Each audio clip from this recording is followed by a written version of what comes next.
Ngayon po, nalaman po na may cyst po ako sa ovary. Siyempre, bilang nanay, takot pa ako mamatay.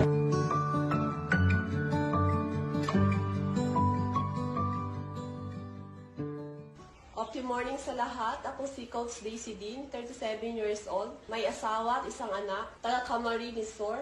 Nalaman ni upline Coach Maricris na ako ay may sakit. Chinat niya ulit ako. Hi ma'am, kumusta? Pwede ba akong pumunta dyan sa bahay mo? Siyempre ako po ay talagang negative pa din. Hindi ko expect na pupuntahan niya ako sa bahay. Dala-dala niya po yung one of the juice. Sabi ko ay inumin ko, subukan ko muna. Ngayon po, tinanay kong inumin. Ang maganda po dyan, may magandang resulta sa kalahati pa lang na ininom ko. So, sinabi ko kay upline, nag-chat po ako na ako yung pupunta sa office at bibili ng package.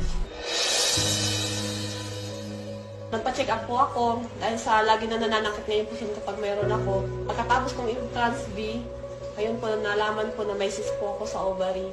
Siyempre, bilang nanay, takot pa ako mamatay. Kumbaga po ay, scholar batang-bata pa po yung anak ko. Panibagong pagsubok sa buhay namin mag-asawa. So, gagawin namin ang lahat para mawala ang sakit ko.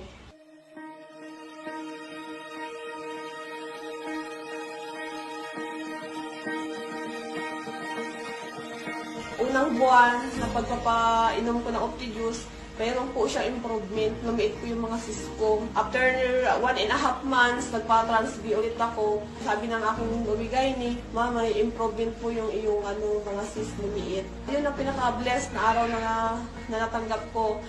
Kasi nung sinabi sa akin ng obigayni ko, ma'am, congratulations. Nawala na po yung cyst mo sa ovary. Doon pa lang po ay talagang tuwang-tuwa po ako. Kaya sabi ko kay Lord, thank you po. At si Opti ang binigay mo sa akin.